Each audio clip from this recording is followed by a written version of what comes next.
Missy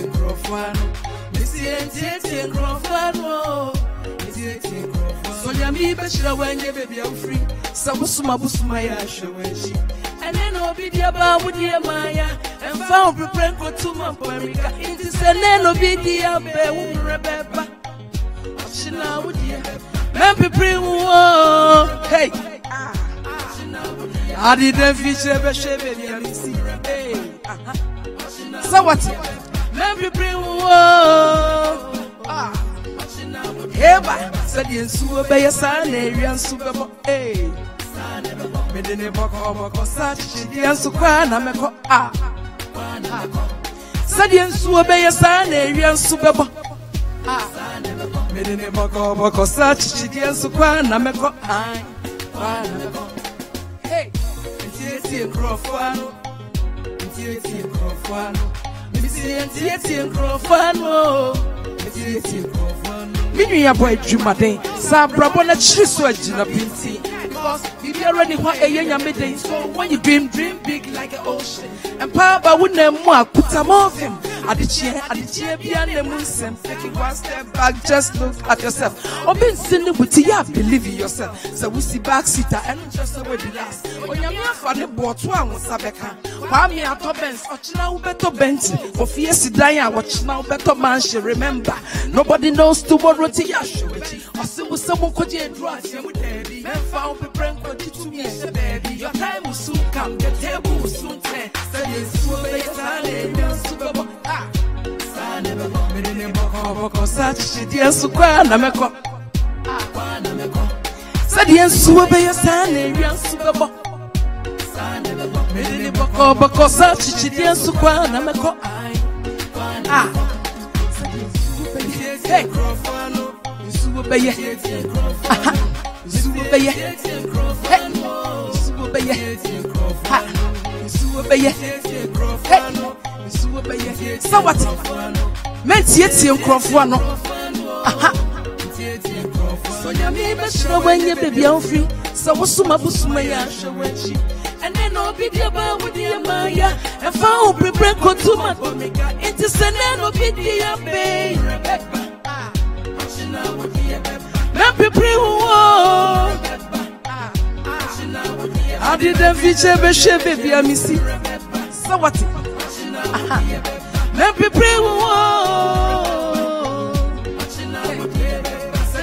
Obe ya san area super bo. Me de ne boko search the ensu kwa na meko hey. So what?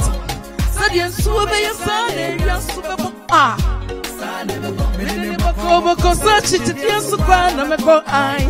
Kwa ni beko hey. Said the ensu obe ya san area super bo. So what? Ya de ne boko search the ensu kwa na meko. Said be a son area super book. Me do the boko search it the super meko I wana meko yamaza Azizi zazubo babo zazoze.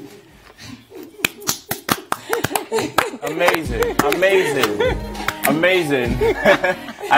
She's fantastic. She's just. How awesome. do you translate that in English? What, amazing or what? No, send you better Sunday you answer bebo. Yeah, translate it in English. So the way to rain, that's how the sun will shine. What do you make of that? I think it's a proverb. So you explain to us. I'm trying to test you. I'm trying to test you. You know, there's a perception. There's a perception in class that those who sit in front and wear glasses are the smartest in the class. So you are the one wearing glasses. Really? I think. So we'll have time to talk to her about it. Maybe she'll explain. Yes. But I think really, for me, what I make of it is that better days will come, right? So when it's raining, at least in Ghana, when it's raining, when you have floods, right? But sunshine is a bright day and a time to start over. Yeah. Okay, so generally I'm of the strong perception that, I mean, even beyond the physical rain and sunshine, you're talking about bad times. You have bad times, you have terrible times. There may be disasters, not physical disasters, but then disasters in your life. Emotional, there mental, may be times, psychological. Exactly. There will like be times maybe your that girlfriend you're down, broke up depressed. with you. Yes, or your wife. or your wife left you, or you got fired from your job. Yes, all those things. You lost your chairmanship in any institution in the country. Or you are bored and somebody just woke up and said, "All of you go dissolve the board all at once." You know, so there may be times that you're down. Yeah, it doesn't define. I love the song. Yeah. Bernice Ansa, she's on point.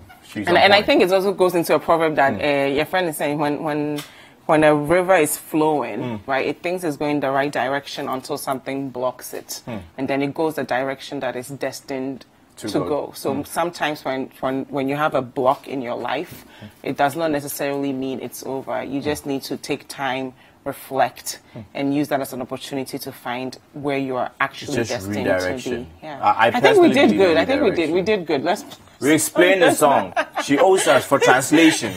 We added our own spice to it. We remixed it. Yeah, we gave it a breakfast daily touch. That's what we do. But good morning, guys. It is Thursday. Thank you so much for staying with us all week. This is Breakfast Daily. We want the show to be interactive, so use the hashtag Breakfast Daily, and the WhatsApp number is 0550-585-832. 0550-585-832. And we are your lovely host, Jifa Eke Ametam. And Isaac Force Mensa. What do we have in store today? Today's a big day. Today's a big day. The National Science and Maths Quiz. Yes. The National Science and Maths Quiz. I'm beyond excitement. This is the final. Today's the final. I'm beyond excitement. It's happening today. Even though my school's not part of it, much love, Presec, all those who went to Presec. But you guys have won in the past, right? Oh, several times. We are the reigning champion. Really? Oh, yes. So what happened this year? Did World Rankings boxes. Yeah. But how big of a deal is the National Math and Science Quiz? Yeah, initially, it wasn't such a huge deal. Initially, it's something that, my parents will force me to watch. Really? They will literally force me to watch. Even when I was in JSS, when I was in class 6 to JSS 1, JSS, like it's been around for a long time. They will force you to watch. And I'm like, I haven't even reached there yet. It's a secondary school competition. This is for SS3 kids. Maybe they're and my parents inspiring are forcing me to watch. They want you to be inspired, so you see yourself there. Yes. You see, when we are watching, my dad is looking at me, hoping I get some answers right. I'm like, no. Look, I did science in Presec, even as at SS3, I was still looking at it just like they were looking at it in GSS. No, but I think there's some students who are able to get this on the spot, and other students need a lot of time to reflect and really get it right. So if you're not there, doesn't mean you're done. And parents need to understand. I'm using myself as an example. Okay, parents need to understand that it's not always appropriate to look at your child's face and say, okay, maybe you be a doctor, you do science, because. When I was in Presec doing science, there was clearly no interest. You're kidding? I had zero interest. I did science in Presec, full science in Presec, but I had zero interest. Why? Yes. I don't know. It started off really good. The first year of Presec, it was fantastic. I like new experiences. But then subsequently, I lost interest. I 100% lost interest when I was in Presec. So, but then eventually, so sometimes the child gets confused whether indeed he is smart or not. Why? You understand? And sometimes it's just a lack of interest. Not that the child is not smart; he's just not interested in what he's doing. So you were still excelling in class, but I was an average student. I wasn't excelling. I was an average student because you weren't interested in. I was just not interested. But then when I moved from science to law, you enjoyed it. That I can confidently say that I excelled. Yeah. I excelled at it. So, but would you say maybe it's because you were much older and you knew what you wanted and you chose that contributory. Path? It could be contributory. But then there were people who are older than me, or who are a lot older, twice my age, probably 3 times my age. We sat in the same class in the law class, but then they may not have done as well as I have. But so I think there are 2 different things. Your child can be interested in a subject and not do well in it, right? And your child could also not be interested and still excel. So I think parents need to be a little easy on their children, and it's not always about getting an A, but sometimes it's just about understanding the topics and exposing yourself to it, so that when you see it again, you can actually understand what's going on. Sometimes, sad to say, sometimes if you have interest in it and you are still not excelling at it, some people do read and read and read. They have interest, they read and read and read. Still, they get the results come still. Sometimes I think it's the mindset, right? Sometimes let me share my story with you. When I was in high share. school, I did really bad in science because everybody in my school said math is hard and science is hard, right? So I think my science regents, which is the equivalent of like WAEC, I must have taken it like 3 times before I finally passed to get into college. And my dad was like, what's going on, right? So I start college off and I decided to major in science. And he still gave me the benefit of a doubt, right? When everybody else was thinking, because she's taken science 3 times. How long does it take to pass a high school science test? But I went on to college, and because I was much older and I've learned from my mistakes in high school, I got straight A's in science in college, right? So sometimes it's not that, it's just a child's mindset. When you're in high school, some people fall into peer pressure where they want to worry about what they have on, being accepted by their peers. So many distractions. But when you're in college, it's like a clean slate to excel, right? Yeah. So I think we should give every child the benefit of a doubt that they'll figure it out. Okay. So, well, anyway, I think it's a solid point you've raised, using yourself as an example. So maybe the Ahumana Nawato may not be such a solid, excuse for children change. Children change. So, and even me from my school. Sometimes too. Sometimes the person may be really smart, but it's just the fear of examinations. Exactly. Some people read. I know a lady, she would read, go for prayers at prayer camps and the likes. But then when it gets to the examination point, she freezes. Exactly. She totally freezes. And there's somebody that I taught law at Makola, and she was just fantastic, as compared to the rest of the people in the class I was taking. Now, she actually writes an exam, and then she freezes at simple questions that after the exam, when I go through the questions with her, she's able to answer. You understand? But she did not answer those questions. Supposed to answer 4 questions, she ended up answering 1.5 because she was just afraid. In her mind, interpretation is difficult. Law of interpretation is difficult. She gets the answers 1.5, she just freezes. But how do you manage that as a teacher, right? And I think this all goes into we really need to celebrate all the contestants because they've overcome so much to get there. When I was their age, that was nowhere in my top 10 priority list, But they've done really well. Yeah. They've represented their schools, and I just see the pride, right? The pride these schools have in them that you guys are gonna help us succeed. What school do you think will win? I think WAS would win. Me too. I think it's a good underdog story, right? They've never won before, and now I think their school professors, they are now the Adenta percent, and you guys are Medina percent. Well, you see, we find that very encouraging that they want to be associated with percent. They want to be the Adenta. You can do whatever percent. I think they're better than you guys, though. We are hearing that we are saying that they are the Cape Coast percent. And all those things. We are hearing all those things. And we are happy. But I do think this also sparks a conversation about STEM, right? Science, technology, engineering, and math, right? We really need to take it seriously because this continent, not just Ghana, we are consumers of innovation. And when you're consuming all the time, your economy is not growing because you're constantly buying. So in as much as we are celebrating these young kids, we also need to provide the resources for them to be encouraged to start creating, right? We need more inventors, we need more innovators in this country. So it will be nice for us to sit here 10, 20 years from now and say these guys are like the Mark Zuckerbergs of this nation, and it's possible. Yeah. But we need to be a bit more deliberate in helping them. Even beyond making apps and websites, looking at the Mark Zuckerberg story, we should be able to invent, technological advancements. In agriculture, in health. We are, you see, there are arguments that there are companies, or there is a company that is assembling vehicles, but not necessarily creating the vehicles from scratch. I mean, all those things. If that's anything to go by, we can even take a few steps back to start creating things from scratch. Yeah, or even if we don't know vehicles, we have a lot of land. Yes. Let's start with feeding ourselves, right? So we have all these farmers. Maybe some engineer can help them, fix the soil, or one of them can help us really gain interest in the products that we eat eat. There's so much to do in this country that we're not doing. Last interesting invention I heard of was a fufu pounding machine. I don't think I'll do that.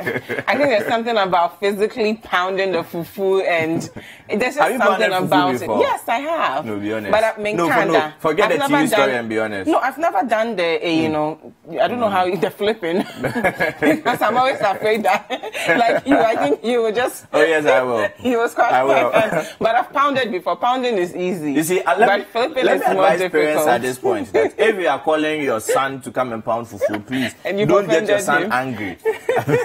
Don't get, because if he's pound, you know, sometimes sons have low tolerance for certain things, so they might just aim at your little, flip it small. But it's important at this point that we do emphasize the salient point that engineering, science, technology, engineering, and mathematics, these things should also be encouraged. We've had when I was young, I've had many older people, not my parents, but then many other older people, I've heard them actually say that science is for men. You're joking. I'm telling you, that's a fact. And I know many people at home can actually relate to this. Science is for men, and arts is for women. Yeah. Exactly. So science for men, arts is for women. So that's what... So, for instance, those same people were encouraging my sister not to do science. Wow. But she should do general arts in secondary school. She went to Holy Child. She should do general arts at Holy Child. And then I was encouraged to do science. But your sister's a lawyer now, right? Yeah, my sister is also a lawyer and she's a brilliant lawyer. I didn't tell you, I saw her 2 weeks ago in court, killing it. Like, she was just killing it in that's court. in the family. Yes. I don't know about you, but I saw her and I was like, this woman is super, super brilliant. But I think we need to be a bit more deliberate, because I was speaking to our friend Duke about some of the past winners of the National Science and Math Quiz. And is it Math and Science? Science and Math Quiz. And he was telling me how most of them end up leaving the country. They attend Ivy League colleges in the US, for example. And it sparked a conversation about brain drain, right? So if we're not doing enough to sponsor these children to study abroad, once they get there, what's the incentive for them to come back and help rebuild the country? And we're all aware that a lot of these foreign oil companies, for example, bring expatriates into the country to take, you know, to govern some of these government contracts, for example, or even the roads. You find engineers at the top are all foreigners. So if we have these talented children, students, going abroad, attending Ivy League colleges, what are we doing to incentivize them to come back to help rebuild the nation? And I get very sad when I see many, you see, it's good to celebrate them. When most of them will go out and you hear success stories. They did this, they're in this country, I mean, I know people in Korea and China and in wherever, all across the world, doing wonderful things. And I would have wished that instead of celebrating what they're doing there, I would have preferred to celebrate them here, what they have come back to do here for the country. The technology, you know, technological interventions and the like, their contribution to local engineering. It would have been wonderful. It would have been so wonderful. But really, if we are asking them to be innovative, if we're asking them to invent things, and we are not creating and enabling an environment for them to thrive, we can't really blame them for not wanting to come. And I was telling Duke this morning that, listen, I heard there's a scholarship for students to go to medical school in Ghana. And I'm like, when I see the doctor-to-patient ratio, Wilberforce, honestly, it sounds like a punishment for me to become a doctor. Like if I were a 14-year-old girl who's brilliant in science and somebody's telling me, go to medical school for free, I'm just like, do I want to be in a community and there's like 20,000 patients? I don't have the resources that I need. When I'm not paid and I complain, somebody tells me if I want money, I should have become a footballer. You know, like, is this really where I want to live my life? Or would I prefer to just go somewhere else where I'll be paid well, treated well? We need to actually be intentional. With a lower doctor-to-patient ratio. About some of the things we do. I think it's a fantastic point you've raised, and I think the government should incorporate this sentence that you just made into their policy decisions.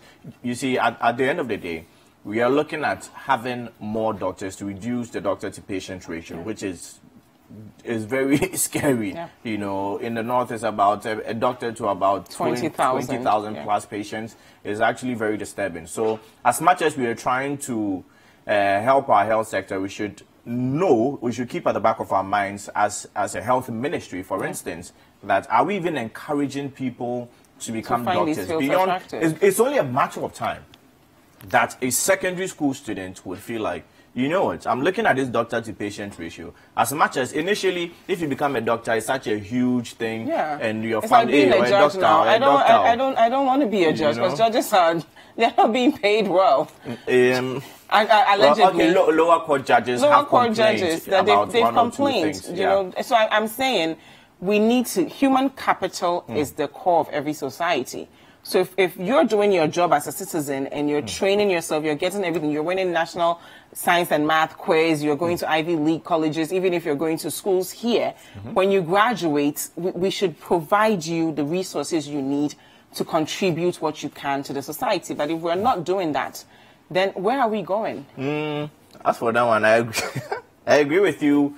When it comes to like the first issue of the doctors, and the fact that it's not there's no incentive by way of knowing the work ahead of you, knowing that you are going to be faced with potentially 22,000 patients. So on that score, I do agree with you. But then when it comes to the issue of maybe government not supporting these people enough, I think with the free SHS, maybe government has created enough room for everybody to get there. Once you get there, for now, it's like strive for yourself, more or less. But then at the basic level, you don't think the free SHS is enough? No, free SHS is enough, but I think we could do more. And it's not just the government, the private sector. The thing is, there are a lot of companies in this country. Let me just the private sector, there are a lot of companies in this country that are making money off of us that can literally say we're going to sponsor five students. I mean, MasterCard is doing it for Ashesi. It doesn't have to be just MasterCard. Some companies can say, KNUST, we're going to sponsor 1,000 of your students to do X, Y, and Z. When I was in New York, for example, a lot of young graduates, not even graduates, KNUST science students, they get this visa to spend a summer in the US. And these guys are like first-class students. They get there and they'll rather work for $2-3 an hour than to come back to Ghana because there's nothing for them. And these are students who could have really contributed to this country's development, but they would rather be third, fourth class citizens elsewhere because they don't feel that Ghana is doing enough for them, right? So this isn't a joke. It's not something that I want us to take lightly, right? And I'm not even blaming the government. I'm just saying we shouldn't fail these students because they've done their part and we also need to do our part. So by doing our part, what exactly would you... Provide the resources they need. If this student wants to go to an Ivy League school, I just mentioned private sector, exactly what MasterCard is doing for the Ashesi students. Ashesi just built an engineering school based off of donor funds. Right, so if we're making all this revenue in Ghana, the least we can do, I mean, Cosmos is doing something with agriculture, right? So Cosmos Innovation Center, they're helping entrepreneurs who are interested in the agriculture sector create companies. So we need to be a bit more deliberate about some of the things we're doing. Even City TV and City FM, we have COPE, right? So we're doing our part, but I'm just saying as a whole, we need to be a bit more deliberate about developing the potential of our youth. Because they are the ones that are going to develop this nation. We don't want to continue begging the world forever. It's shameful. Okay. Right? So we need to end it. Okay. I 100% think you made your point very well. It's solidly on point. Okay. My little issue was with the free SHS, which I was of the opinion. I'm not saying free SHS is enough, full stop. I'm just saying that at this point, we see the efforts of government to develop that area. My worry is that maybe it is at the detriment of other sectors, but we cannot discount the fact that government is spending a lot on free SHS.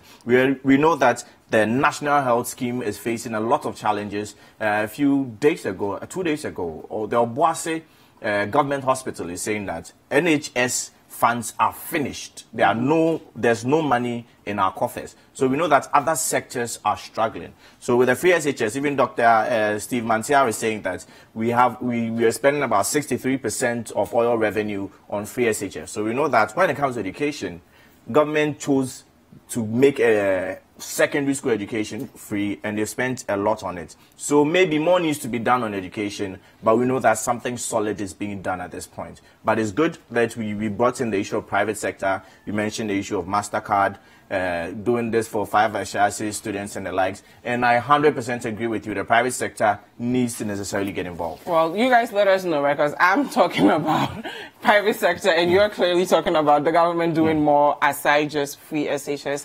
We want this conversation to be interactive, so use the hashtag Breakfast Daily and the WhatsApp number 0550-585-832. News review is next. Do not go anywhere.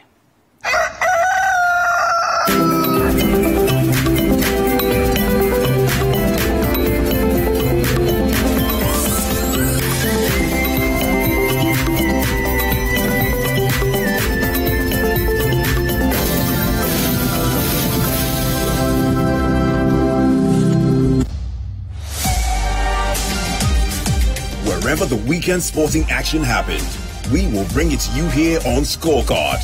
Every goal, every dunk, every punch, the winning strides, and the winning volleys. International media, he said, look, wait, sit and wait. Let me have a meal with my people. And I think that's the same cool, it's the same organization he brings to the field every time I've seen him play. He looks to me like somebody who's played over 50 caps already. Okay. But this guy has barely played over 25 caps for the national team. All of the weekend's action in one place. Scorecard. Every Sunday at 8 p.m. prompt on City TV.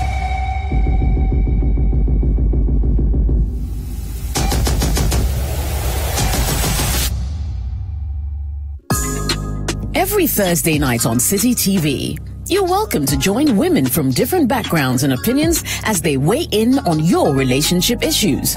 Watch Sister Sister as the ladies get real with issues about love, marriage, betrayal, sex, dating, trust, finances, and more. Sometimes some of the guys are like, oh no, they want to wait before they get married.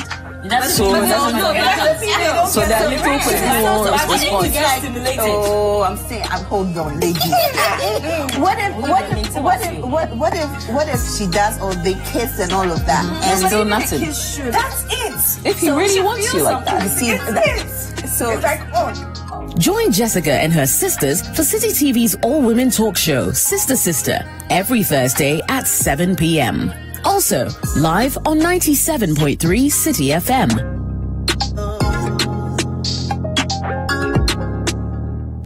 They say, why you they love them like this? Oh, I don't know. Hi, everyone. It's Miss V. Make sure you keep watching Breakfast Daily on City TV. Don't go anywhere. Tiptoe swag. Tune in to The Point of View, Mondays and Wednesdays at 9 p.m. as Bernard Avlet takes the news further. He will bring the right guests, ask them the relevant questions, and get you the real insights you need on the big stories for the day. What one action have you taken? What one statement have you issued? Well, we've been issuing statements, even this... on the specific issue of... This very one. Of no bed syndrome. Since you are saying that you've heard this before. Well, we keep talking. The Point of View with Bernard Avlet.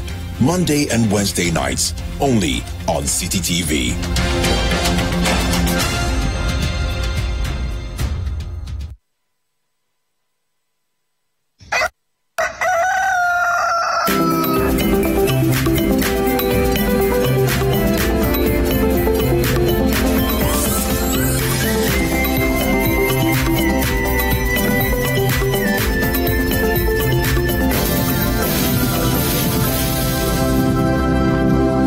Welcome back. This is Breakfast Daily. Thank you so much for spending your morning with us. We're going to delve right into the news review, starting with the Ghanaian Times. Okay, well, the Ghanaian Times has it before us this morning on their front page that Ghana, US, signed 11 investment pacts for business opportunities partnerships. And also contractors threaten to hit streets over unpaid contracts. President departs to South Africa for state visit, and also President honors 10 foreign service pioneers, and finally Shrad chases 3 soldiers for brutalizing 4 children. Okay, in the Daily Graphic we have a picture of Freddie Blay, Dr. Richard Amwako, and Stephen Intim. So is it Blay or in team? That's the big question. And the story is on page 3 and it's related to NPP's polls on Saturday. Government honors first 10 career diplomats. That story is on page 16. And will 2018 mid-year review settle the 7 billion Ghana cedi liability question? That is on pages 16 and 17. And finally, St. Peter's was at the Sadel battle for gold. I don't know if it's really gold. Yeah. At National Science and Math quiz. And that story is on page 34. Okay, Daily Heritage says Charlotte Osei still chairperson on EC website. So there's a picture of the EC website on the top left corner. You can see Mrs. Charlotte Osei put there as chairman, and also Amadou Sule as well as Ms. Georgina Opoku-Amankwa. Their pictures are still there. So maybe we need to look at the website again. Maybe they've taken a while, can't we? Just talked about STEM. MTN launches initial public offers across the country. Page 8 and 9 has the full story, as well as Kelny GVG deal put on hold as NCA loses appeal. The full story is on page 2 of the Daily Heritage. And finally, give all documents to Opuni court orders, AG. Okay, in the Chronicle, count on me to deliver. That is coming from Inteam, and he's pledging NPP delegates. That story is on pages 2 and 3. Blay outdoors 275 buses. One of the mini buses from, well, there's a picture of the mini buses. I guess it's one district, one bus. No, one constituency, one bus. Why is Buzia missing in the NPP equation? And this story is by Ebo Kwanzaa, and it's on page 14. Okay, let's see, NPP Delegates Conference. Reading from the Crusading Guide. NPP Delegates Conference. Nanado has no favorites. This is what we have on the front page of the Crusading Guide, as well as Blay buses hit town ahead of Delegates Confab. As Inteam pledges strong team for 2020.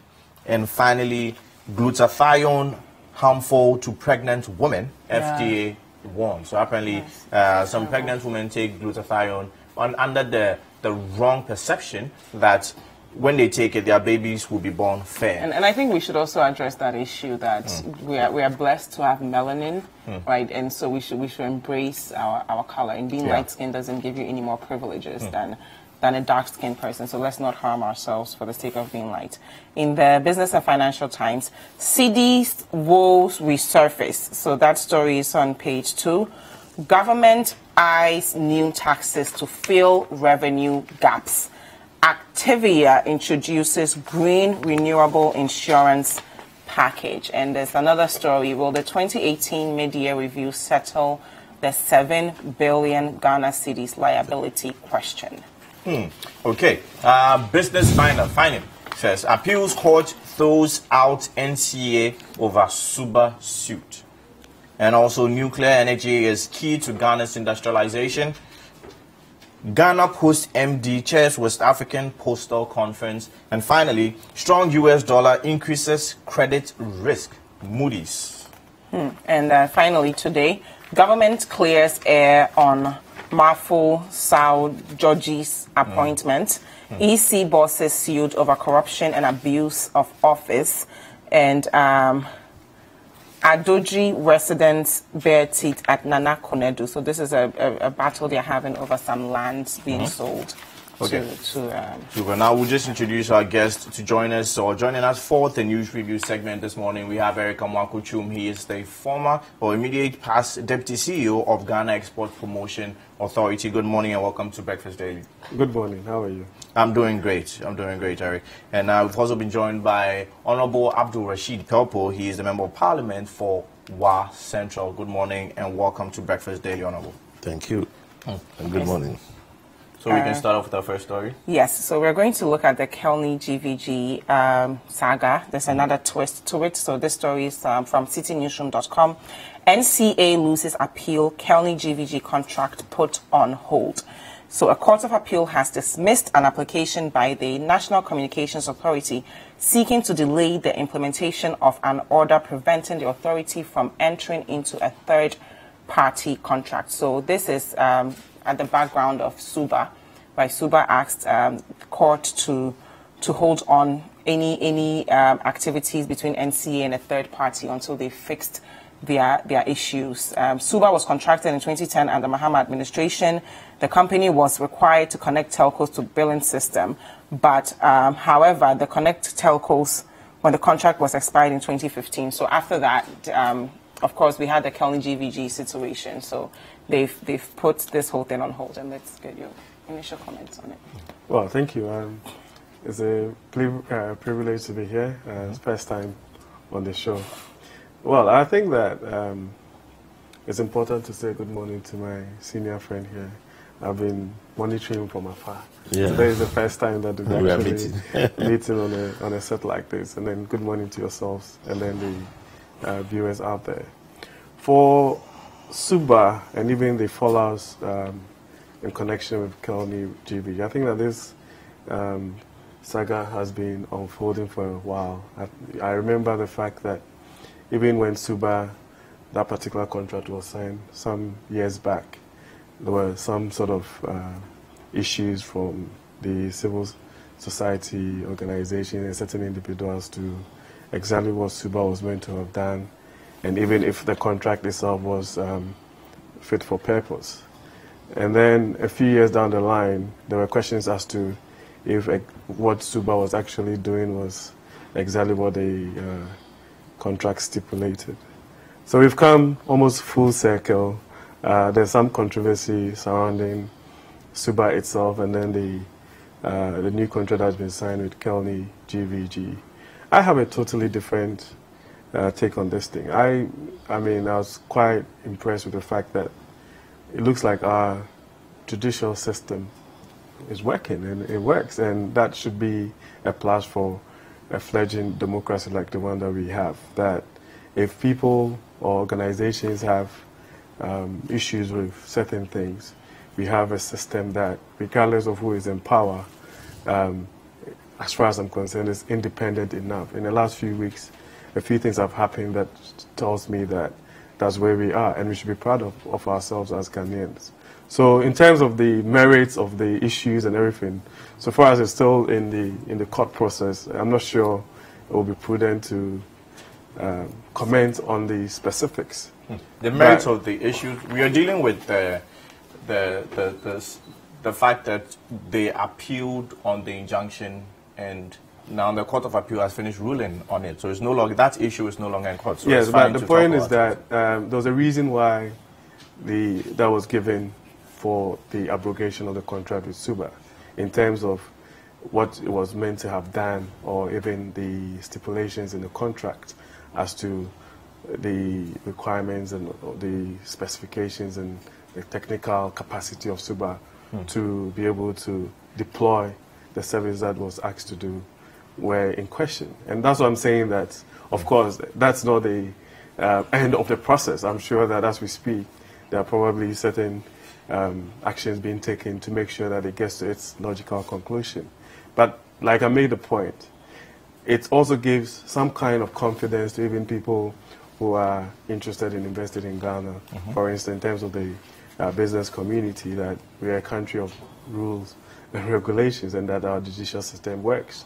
And what you can tell me if we can find another way of actually resolving some of these things. And if we have a judicial system that's, as far as I'm concerned, is independent enough to be able to do these things, then even feeds into the long-term, or dovetails in the long-term perspective, that once you are given a position of authority, or you're going into any kind of contract on behalf of government, then this can become some kind of reference point as to what it is that you have to do to make sure that you don't come back to this thing. Because then we've had issues with judgment debts and all of these things that have bedeviled this country over a period. So my point is that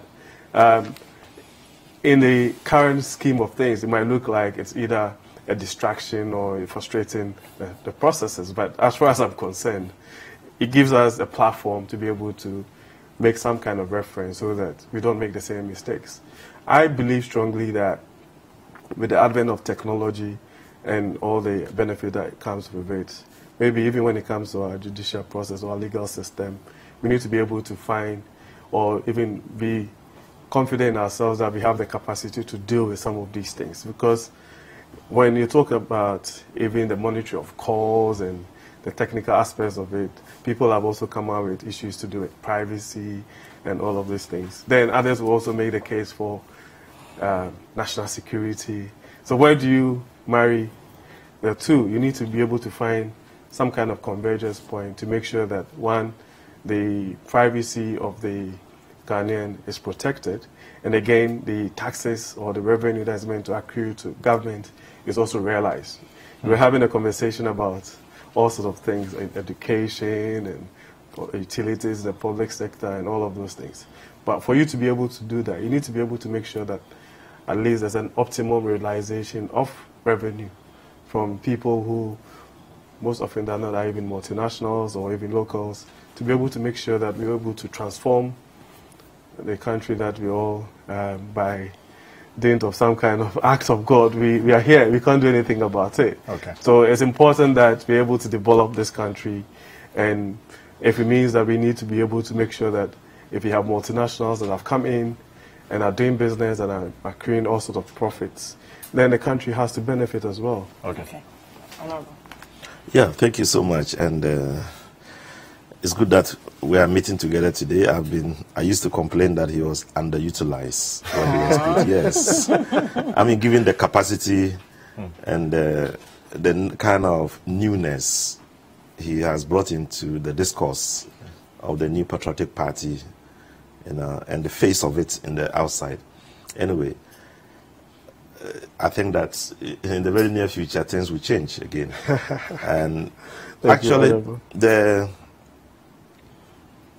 the situation, I have envisaged it. I envisaged it before the ruling that there was going to be a ruling in favor of Suba. It was surprising that they completely ignored the existing contract with Suba. They did not settle it. They did not come to any terms. And then there was another contract on top of one. So it was logical for Suba to start asking, so what are we supposed to be doing? You haven't abrogated our contract. It's still running. We are doing the same thing as you have signed these people to come and do. And so where are we? So those questions could only be answered by the courts. And so when they went to court, I thought that it was logical for the court to stand down the... Government did indeed say that they had terminated the contract with Suba and Afriway. And Suba is in court substantively to argue that the termination was unlawful. Yeah. And therefore, government has no right to sign another similar contract with a third party, which is Kelny GVG. Now, I find it interesting at this point, or Honorable, I'm asking you that, do you not find it interesting at this point that the reason Suba went to court was to have an interim injunction placed on the contract between Kelny GVG and the government or NTA, and now when that injunction is in force, and also there is an appeal on the injunction, and that appeal, we heard yesterday, the appeal has lost its merit. The court has thrown, Justice Wenyega has thrown away the appeal. Now, so it means the injunction is still in force. However, from January till now, Kelny GVG has been paid an amount of money, I think about $1.5 million, an amount of money every month when there was an injunction placed by the court on same. Do you not find that very interesting? Yeah, but that's another contract. That is a contract with Kelny GVG that we have agreed to pay them monthly $1.5 million, whether they work or not is running, and that's one of the challenges we have with the agreement, that you need to do due diligence and you need to arrive at a certain conclusion before you commit resources. Now here you are committing resources when you have not completed that with Suba. In a contract, two individuals or two organizations or two sides of the equations exist. You have this, you feel that you have settled. They feel that they have not settled. It means the settlement has not done its complete circle. So you cannot ignore the small issues that are emerging to go and sign a contract to do the same thing. How do you set them aside? Now, essentially, one of the challenges with government is that SUBA was unable to collect the raw data to analyze, to see the challenge. The real-time data. The real-time data. They were unable to do so. And so because of that, they were going in for second-hand data.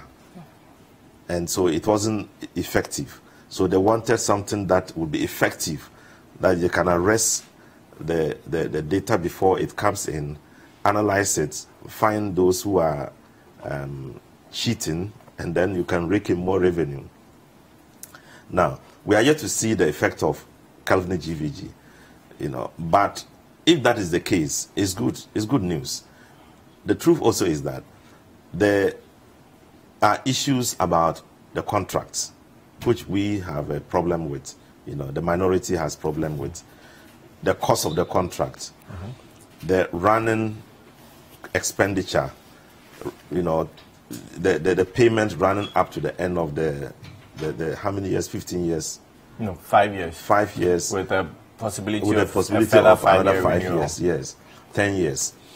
And then the cost quoted to the public vis-a-vis the total cost that we all know about. Those are all issues to be explained. So we thought that there was not enough due diligence done, and that the present situation where payments are being made is a financial loss to the state. And who caused it? Because here you should have made sure you dispatch of SUBA. You didn't complete the dispatch of it. Payments are being made. There's a court injunction for you to plug in to be able to operate. And so what do we do? How do we make for the money that is lost? What is the value of the money? What are the returns of what is made? Are they going to extend the time period of engagement automatically? Because if we extend, will payments be rolling on, or will payments not be rolling on? So I suppose that this is a very messy situation we find ourselves. Okay. Eric. Well, I mean, I think that I spoke about the fact that the initial reasons given for the termination of this contract with SUBA had to do with certain breaches or inability to provide the services that it was actually mandated to. If that in itself is justifiable, I'm sure that, like I said, I'm very much convinced that the processes will take place to be able to deal with the cracks of the issues as to if really they performed the way they were meant to. Even with the issue of being able to assess and analyze the real data, you realize that the accusation was that SUBA was essentially giving CD-ROMs to the telcos and then basically taking it and then trying to analyze that. But we all know, with my experience in the telcos, you realize that that would not be a very good way of being able to make sure that you have a general or a global view of what is going on. And then if you look at the new contract that has been signed with Kelvin GVG, it goes beyond that, where there's also interoperability with getting mobile peer-to-peer, mobile money payments, and all of those things that goes with that.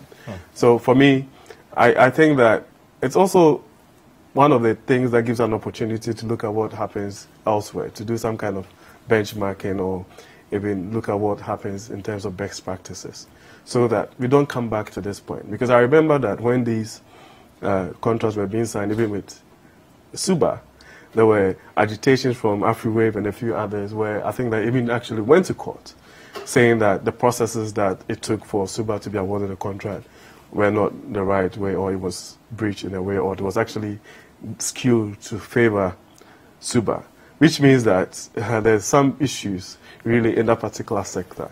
But we can't really come back every few years to talk about the same things. And I think that this gives or affords us an opportunity to get to the bottom of it and have a certain solid basis for choosing somebody to be able to monitor these things. And for me, the most important thing is that we need to be able to make sure that multinationals that are playing in that particular sector are paying what they're supposed to be paying. That is not to say that they are not contributing to the economy or the impact on the economy is not important. But the point is that once you are benefiting as well, then it behoves on you as a corporate responsibility to make sure you're paying the right taxes. Okay. But then in this particular case, with the issue of technology, government also has to be in a position to have the capacity to make sure that what it is that they're actually saying that it's the real-time data is what it is. You know, so, I mean, I don't want to go into specifics as to what pertains in that particular sector. For instance, the issues to do with local content and all of this is where you have people coming and will travel to Togo, for instance, and come back into the country because they don't want to pay or even register as expatriates, for instance. It happens in all of this. So we probably have to even go beyond that. Okay. But in this particular case, I believe strongly that it's imperative that we stand behind government to make sure the right thing is done. That is not to say that if you sign a contract or the contract has been abrogated illegally or people do not have the right to seek redress in courts. Okay, so we'll move on to the next. I think that essentially government has to put its feet down and work hard with the telcos to make sure no fraud exists in our telco business, because it's a huge source of income to government. And the loss of calls, the diversion of calls, the SIM card, some fraud that exists in it is something we need to make sure we nip in the bud. So I think that these initial hitches should not prevent government from working hard to make sure the right thing is done. Okay. But they should not also lose sight of the fact that they need to do much more than they are doing now, because there's so much recklessness in how we approach it, and which is unacceptable. Thank you. So just a quick point. I mean, yesterday I was having a conversation. No, we spent no, just a quick point. Just a 30-second point. Even if you look at the emergence of these telcos and what's happening even in the mobile money payment systems and all of those things, last year alone, $16 billion were transacted using mobile money alone. That is way more even than our GDP, right? And mobile money alone is a quarter of our GDP. Now, what it means is that government's attention should go into that particular sector, because 70–80% of the informal sector are actually operating in that angle. So we need to even be innovative in the way we look at how we'll be able to, one, generate revenue from there and use it as a catalyst for our development. Okay, we will be going on a break soon, Yes, but I just want to leave us with this thought in mind. The fact that the Suba case is already in court. Suba has taken NTA to court on this issue. Okay, so if the final determination comes in, and while Suba is in court on this issue that the contract was illegally terminated, while this case is still pending in court, and we are paying Kelny GVG $1.5 million a month, subsequently we are paying, and the court makes a final determination that indeed the termination of the contract was illegal. Therefore, we have to pay them from since the termination. It means all this money will be at the state's loss. We would have been we'll be paying Suba and we'll be paying Kelny. I just want us to accept that fact. Yeah. Okay. So we'll go on. I have a view. That would have been a legal term. Yes. Of course, you have to pay that. Yeah. Anyway, so we'll go on a break. Yes, let's go on a break. And do not forget to let us know your comments and your questions with the hashtag BreakfastDaily. We'll be right back.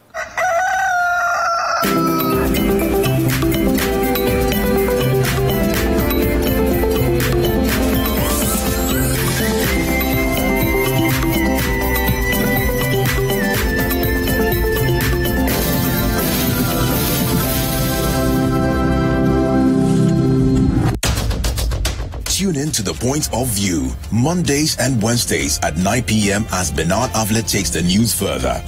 He will bring the right guest, ask them the relevant questions, and get you the real insights you need on the big stories for the day. What one action have you taken? What one statement have you issued? Well, we've been issuing statements, even this... on the specific issue of... This very one. Of no bed syndrome. Since you are saying that you've heard this before. Well, we keep talking. The Point of View with Bernard Avlet, Monday and Wednesday nights, only on City TV.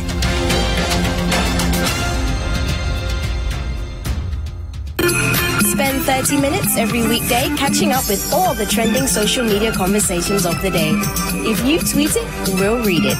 We might just even Skype you. 30 minutes is all it takes, so use the hashtag 30minutes on social media to catch our attention. Join the most interactive social media TV show weekdays at 5 p.m. only on City TV.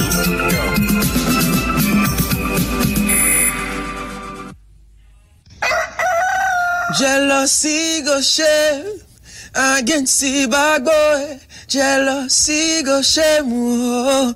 What's up, guys? Your boy Kitty, and right now you are watching Breakfast Daily. Oh, Lord of mercy. Let's go.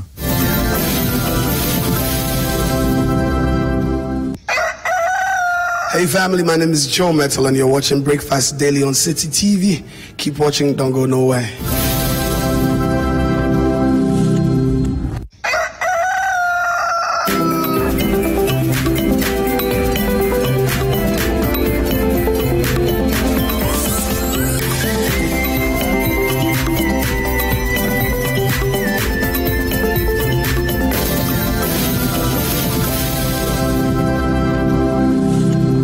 Welcome back. This is still Breakfast Daily. Thank you so much for spending your Thursday morning with us.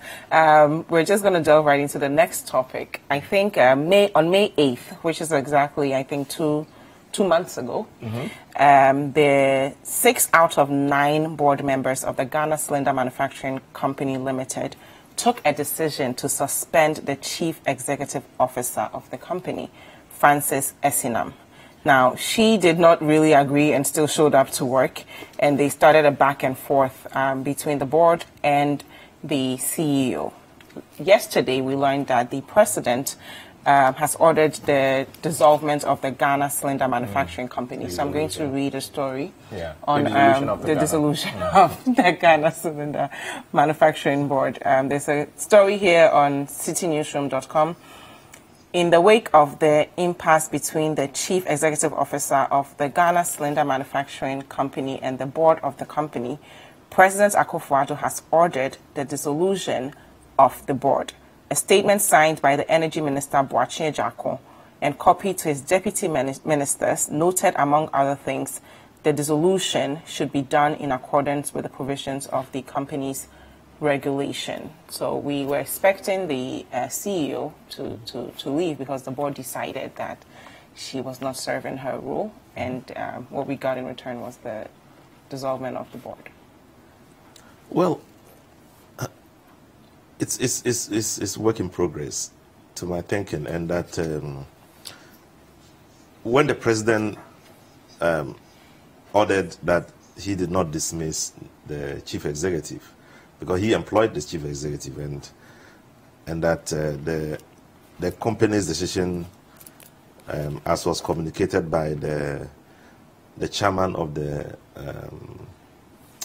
Asabi, the chairman of the SEC, State Enterprises. Yeah, I began having a feeling that the board may have overstepped its bounds, and so after they had withdrawn the matter from the public view and have gone into a kind of discussion and investigation as to what happened, they may have come to the conclusion that the board was no longer the kind of board they wanted to operate with.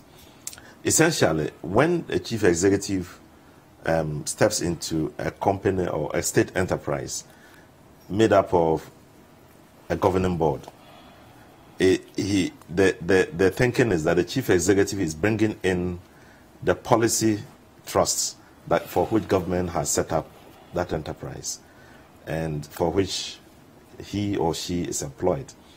And so the board must have to play along that policy direction. If you don't play the game according to what the government is thinking, you may lose your relevance. That could have been the reason. We haven't been given any reason, but the suspicion is that the board may have lost its relevance, or that the board, the CEO is preferred to the board, because we were all worried about the drastic decision taken by the board, to sack a CEO without substantive, conclusive evidence. Especially when the workers did not agree. Yes. It doesn't matter. The workers shouldn't be the problem. The problem should be whether actually she's been passing her threshold in the award of contracts, whether she has been doing so without recourse to the board, if there was the need for her to have done that, and et cetera, et cetera. The substantive issues, if they examine them and realize that the CEO was not wrong, then the board would have to suffer it. But it all shows how difficult it is this government is facing in putting together a working government machinery, because all this about the fourth or so dismissal in the last 2 weeks or so, so it's finding it difficult to move with the huge machinery it has built, and so as it moves on, parts of it are falling apart, and it's finding it difficult to achieve the expected results. Because if you have just 4 years and all these things are happening, it shows that you are not going to get the results you are looking for. And so we are watching to see what happens next. But it's very strange that the board could not cooperate with the chief executive and had to fall by the wayside. And why the president thought that the board should rather go, rather than who didn't show leadership? Is it the board or the CEO?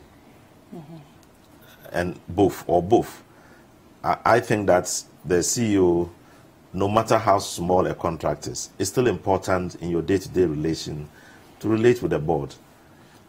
But the board should not be that belligerent after finding out that some of the things, these are new guys who are coming into the system. So you may just have to compromise to understand how they work, and sometimes help to bring them back to the track if they are off track. But if drastically you take a matter and that's become public knowledge and everybody's looking into the matter, a government normally will feel embarrassed to have a situation like this. So somebody has to fall, and that's just what we are seeing. So we are advising, I'm advising that it's important for government to begin putting these acts together, to begin producing results. It's been long in the day. 2 years running, no substantive success is realized in any compartment in the government machinery.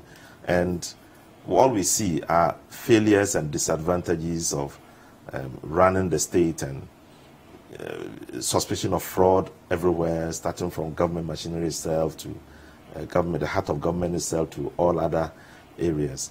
It's not good news for us. So they have to sit up and put their acts together. Thank you. Eric? Well, I'm not as pessimistic as my senior friend here. It's rather unfortunate that it has to come to this point, but you realize that I look at it from a more of a group dynamics perspective, where in any environment, I mean, they will tell you that there's always like a storming stage, and then you get a process of norming. I have a slightly different perspective on even boards, and I think that our transition should actually go beyond that. You realize that most of the time when a new government comes into office, sometimes it takes as long as a year. I mean, I'm actually I've been notified that there's a couple of places where the boards are not even being assigned yet. And what it does is that you find yourself in a situation where the chief executive would have to work. I mean, for a whole year, you need to take decisions. And I believe that there's almost like a deficit in our transition process. And this is radical thinking. Why don't we find a way of making sure that the board is in place, or there's an overlap until boards are, new boards are composed, just to make sure that the work continues, and then also to make sure that we don't have issues with where decisions have already been made, and then the board would have to come in and ratify them. I mean, I have clear examples of things that have happened that had come out to sort of suggest that some sort of malfeasance or corruption has gone on, and then once the investigation is done, you realize that it actually followed due process. Now, again, there needs to be some clear understanding of the various roles what the chief executive does. In my thinking, the chief executive is responsible for the day-to-day running of the entity, whilst the board supervises. But then you realize that in the last few years or so, it looks as if that boards or the board chairmen have sort of ascribed certain responsibilities to themselves, which in a clear sense doesn't belong to them. And so there's some clear issues of wrangling and acrimony and all that. But I believe strongly that it boils down to some kind of either training or some kind of clear assigning of roles, for instance, to make sure that people do not overlap. And then in any case, like the Honorable said, sometimes it all boils down to not taking an extreme, entrenched, or intransigent position. Because in the final analysis, if the idea is for us to transform and develop this country, regardless of where you find yourself, then we shouldn't be so far apart in terms of what the direction should be. And I believe strongly that some of these things have been purely personality issues or personality differences and all that. But it has to be, we have to get over it. And now, I always say that it's uneasy lies the head that wears the crown. The president has to make a decision. Now, in some instances, extremely difficult decision needs to be made. Some people become collateral damage. But what tends to happen is that if you don't make the decision at that time, then it stalls the entire process or the organization. So really, I look at it from the perspective that somebody has to take these decisions.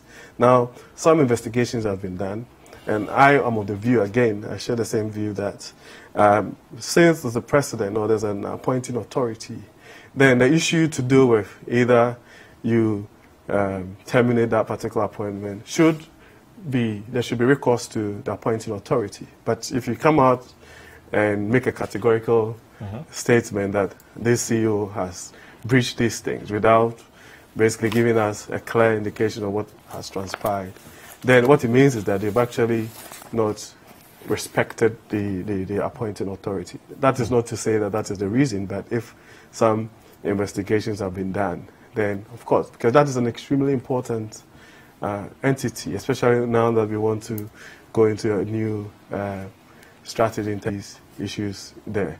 But I'm sure, and I know, that a lot of things have happened where there's some kind of wrangling between the board and chief executives or people who are meant to be working together by whatever reason are not able to do so. But that's not an excuse, and that is where the appointing authority comes in. The president has to come in and make a decision, because in the final analysis, that is his government. And he has the mandate to... Did you experience any such thing when you were deputy CEO? Yes, I mean, I don't want to go into the specifics, but in my case, for instance, really, it was more to do with the, I'll say, being caught up in some kind of wrangling again. But, of course, I have a duty to serve my country, and the president is of the view that I'll do well somewhere else. So I'm waiting to be reassigned. So that's what I'm waiting. But really, what it means, again, is that it shouldn't be a personal quest. You understand? So we all take it from the perspective that you're there to serve your country. And I believe strongly that personal or parochial interest should be eschewed. But everybody is different. I have a totally different perspective. Quick question. So, piggybacking on what Mr. Chum just said about the cylinder redistribution, and all we've heard so far is just a drama between the board and the CEO.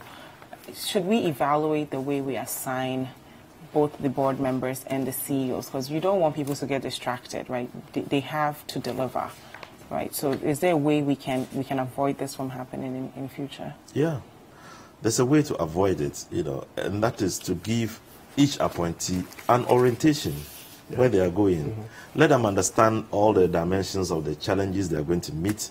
Let them understand the objective they are going to achieve within the specified period of appointment. and let them understand that it all dovetails to government policy direction, which is the bigger idea you all want to work with. And so if they don't understand this and they get in there, it takes time to learn. Maybe by the time you, in the process of learning, you make mistakes. And do not imagine Eric working in a place and not achieving something, given his background and his understanding of, you know, organizational operations. So it's something that government has to take into serious consideration. We all suffered it along the line. You know, I was in the private sector and trying to work out something that can produce for, that can give a good face of government's approach to private sector. But I also had to deal with the development partners, DPs. And so if I didn't understand the operations of the DPs and I entered there raw, it would have been a disaster. And indeed, it was near a disaster. When you are operating as if you are alone, you are spending the money given by some other persons, government has not had any counterpart funding, and you are working with people. There's a board, and then there's you, and there's a government, and there's a DP that you have to have control over all these situations. And it's the same as you go into any such organization, any state enterprise. There's always a number of issues, a number of interest areas. You know, so you need to have clear orientation as to how to deal with these things, and especially as to how you manage your funds, how expenditures are made, how procurement are made, you know, how you relate with the people who feed you. It's very important in dovetailing it to how you relate with the general public who are looking on. So you have several masters, and so you can imagine, so if you imagine that you are the master, you have failed already. You have a master who voted you in there, who are keen. You have a detractors who are critical of you. No matter what good thing you do, they will criticize you. You have a government that has employed you. You have a board that is supervising. And so, and you have you yourself. So it's important to go through this orientation before you take up the job. Okay.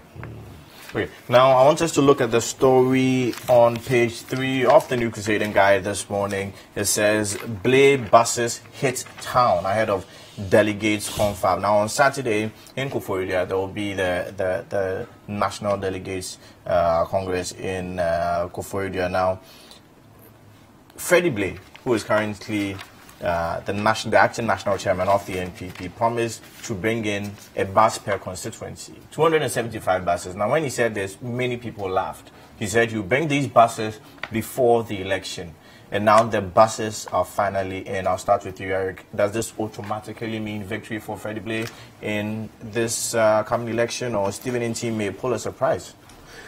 Well, I think that there's a little bit of mischief in this topic that you've chosen, but the point is very simple. The NPP has gone through all the processes to get to this stage, and tomorrow happens to be the final day for campaigning, and then on Saturday we will all converge at Koforidua for that election. And it's important that we wish everybody who is contesting well, and then also look at it from the perspective that in the final analysis, we are one family. Sometimes internal elections and campaigns are even more fractious than the MPP, NDC campaigns. I've been through a couple, but you need to have a thick skin. You also have to look at it from a long-term perspective that this is one family. I don't believe really that anybody goes into an election to lose. I mean, I can spend an hour to explain that. We all eventually become winners because we all contribute to the process, and that people get an opportunity to choose between various objectives and mindset and everything, and that contributes. Sometimes your opponent does not win, but you take certain elements of their campaign messages or what it is that they want to do, and then that really, in the final analysis, also contributes to the development that we want for this country. So Koforidua is going to be interesting. Again, like you said, the national chairman position seems to be one of the most hotly contested ones. I don't have a vote. I had a vote 4 years ago when I was first vice chairman, but I'm not voting now, but I'll be there. So really, good luck to whoever wins. I feel that the MPP stands to gain, and Ghana eventually stands to gain. But 275. Yes, in terms of that, I mean, for me, I don't have the details. I mean, I've been getting conflicting messages in terms of who's brought it in and what is it meant to do. I don't want to speculate. But the point is very simple, that people have different approaches to the way they campaign. And as to that being a deal breaker or a game changer, I'm not sure. I don't know. But again, we wish everybody well. I also know for a fact that the youth organizer position is going to be hotly contested. They're all my friends. I wish them well. Women's organizer, again, hotly contested. So those are probably the 3 most hotly contested You know how many positions. candidates for women's organizer? No, I don't have a vote. So it's interesting. For general secretary and organizer, I can basically say that both Samia Oku and John Boydu would clearly win by what I know. But for the rest, I can't say.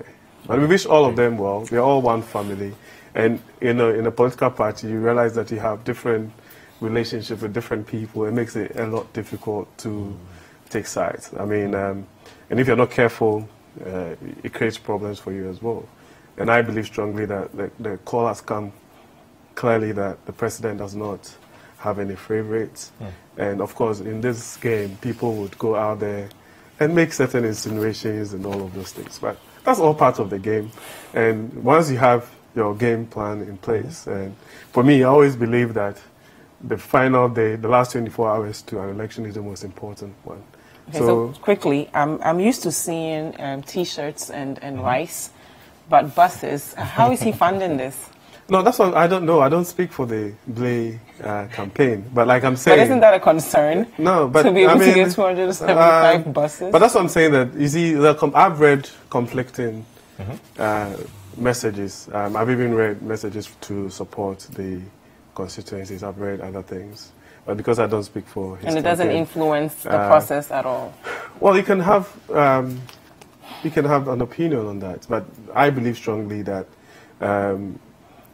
I don't think anything wrong has been done here. We need to really get to the nitty-gritties of it to see if really that is going to impact or not. Okay. But like I said, it's one big family. Let's go out there, let's have fun. Let's come out of Koforidua on Sunday, a united NPP, so that, one, we're able to now focus and prosecute the mandate that Ghanaians have given us to make sure that we win the subsequent election and subsequent election and subsequent election. Okay. Thank you. I believe strongly that even the NDC is struggling to find a candidate for the 2020 But you're not elections. a spokesperson for I know, NDC as well. Honorable Rashid. This time you wanted to be a spokesperson. I have some views. I mean, Honorable for your side would have been a fine. Oh, you guys are giving each other accolades this morning. 3 or 4 attempts, you might be lucky, you know? Really? I think you're permitted to come to my government. I'll watch him.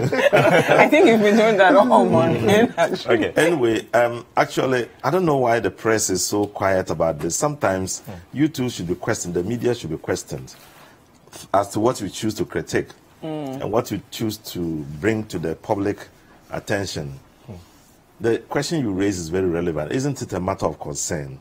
One, what does it mean when you use your office to influence a decision by somebody else? What is the definition of it? You can tell me. If I'm in my office, pardon? Please explain.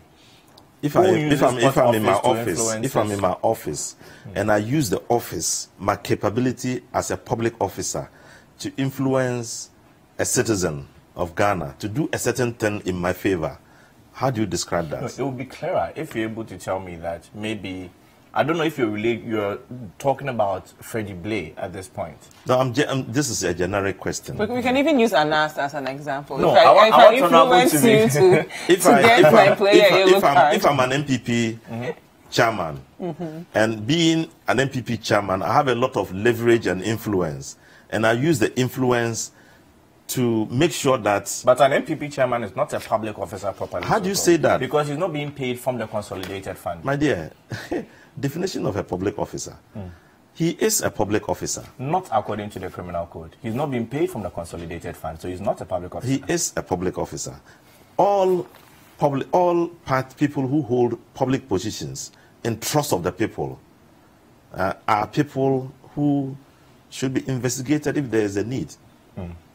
You can't, even including the churches, those who hold public positions. That's why in the UK... They are public personalities. Yes, they are public personalities. Not a public officer. Public officer used in advisedly. Okay. Meaning that they hold a position, they hold a certain part of the public trust, in their hands. And so the government should be interested in how they treat it, how they utilize it. Either in favor of the public or in their disfavor. We have to make sure. So if... Unless you're relating to his personality as chairman of GNPC. And he's also a chairman. Okay. That's what I wanted to say. In that sense, he is a That's what I public wanted to say. Okay, He's also a chairman of a public organization. So he can't dodge being a public officer. But I'm not talking about... I'm now asking a generic question. If you have some influence as a public officer, and through that influence, you want to make people take a decision in a certain way in your favor, what does it mean? What is the definition of it? What is the general word used for it? Unless you tell me. Okay, let's leave it to the public to judge. But I want to push me to say a certain word that I refuse. What is the word, though? Because I'm lost. Who is leveraging him to be able to guarantee to bring 275 buses? It has never happened in this country. You feel he's being an leveraged? Individual who is leveraged enough to guarantee for this without any tangible business he's doing. Oh, how can he say he is running, he is the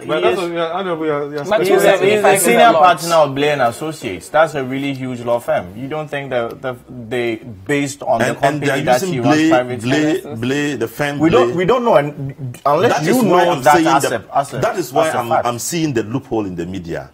These things you should investigate. Let the public know what is his leverage. What is he using? Is it because he's the chairman of GNPC? Is it because he's the chairman of the MPP? Is it because he's the CEO of Blay and Co? Or because of the media house he's running, the print media he's running? What is it that will enable him to be able to attract millions of dollars to purchase buses or to guarantee to purchase buses for a political party constituency? What is it? You should question it. Okay. You see, there's something wrong in this whole matter. And as a result, if we don't address it, the question of corruption will always be in our midst. Yeah. Okay. Do you understand what I'm saying? Yes. Now, I have gotten money to buy something for you. Who suffers it? The person who is purchasing it, or who is leveraging it, or who is guaranteeing it. He is going to suffer it. And you are taking it to utilize.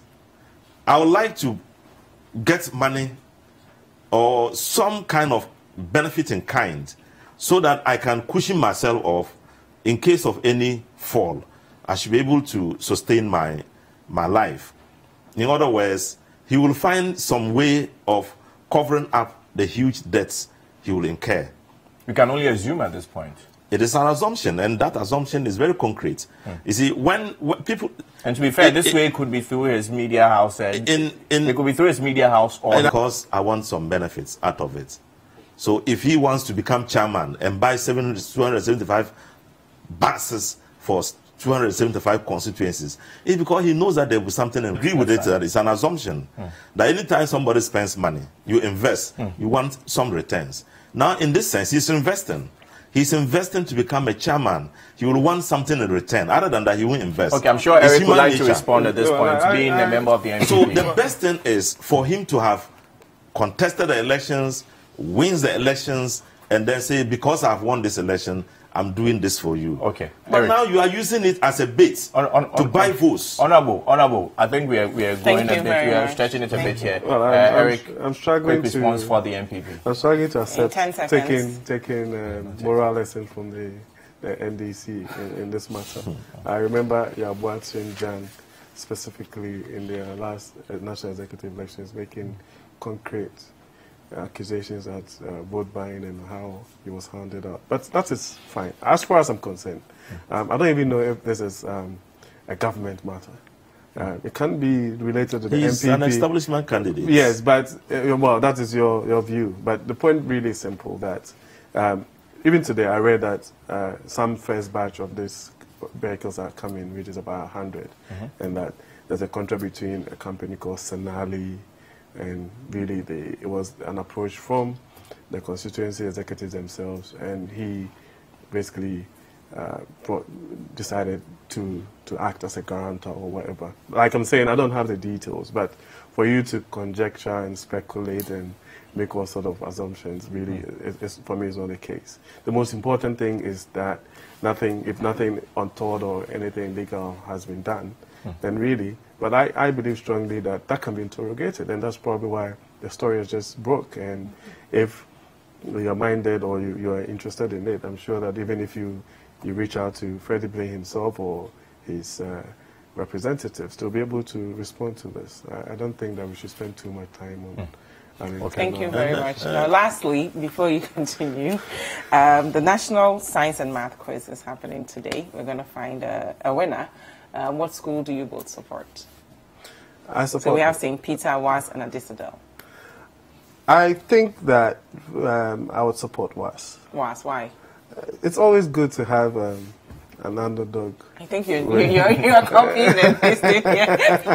No, I was listening to you. No, I'm not. But I think that it's always good to have, even though I come from the Eastern region, maybe I should have said St. Peter's, but it's also about time that we almost create a level playing field whereby every school, regardless of where you go, has the potential to unearth talent.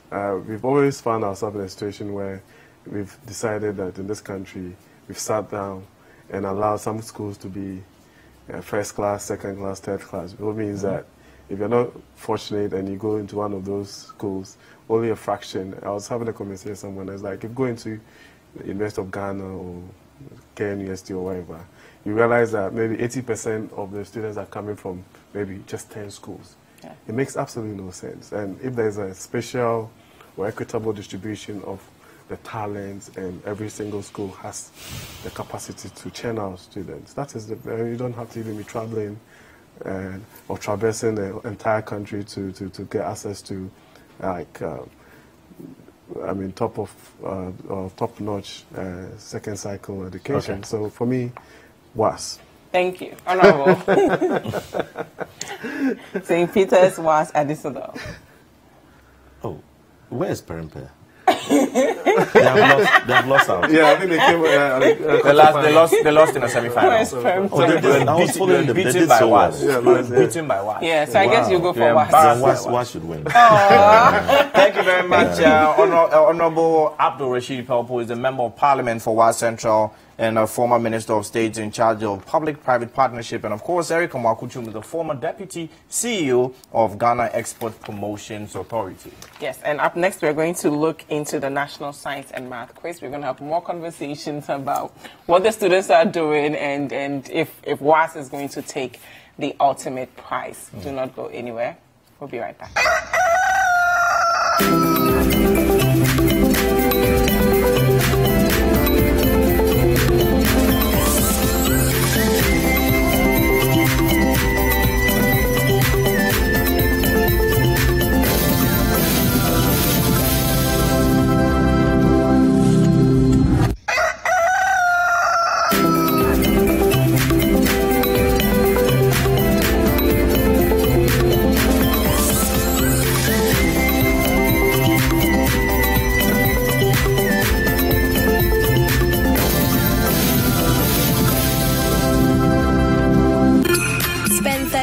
minutes every weekday, catching up with all the trending social media conversations of the day. If you tweet it, we'll read it. We might just even Skype you.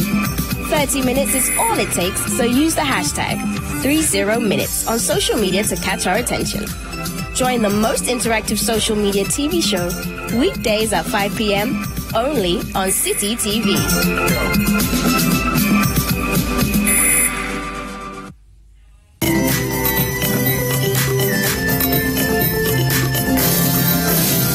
Good morning, Ghana. Good morning, world. You're in tune to the Breakfast Daily on City TV. Stoneboy SSO. Keep it locked. Don't log off. Beep.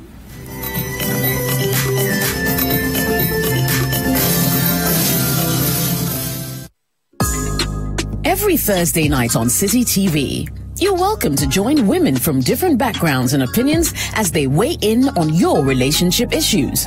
Watch Sister Sister as the ladies get real with issues about love, marriage, betrayal, sex, dating, trust, finances, and more. Sometimes some of the guys are like, oh no, they want to wait before they get married.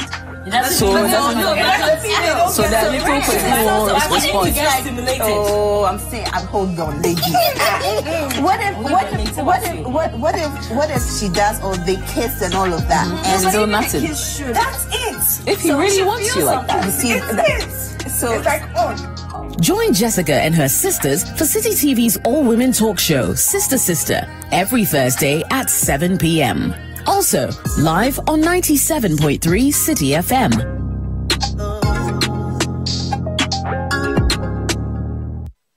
They say, why you they love them like this? Oh, I don't know. Hi everyone, it's Miss V. Make sure you keep watching Breakfast Daily on City TV. Don't go anywhere. Tiptoe swag.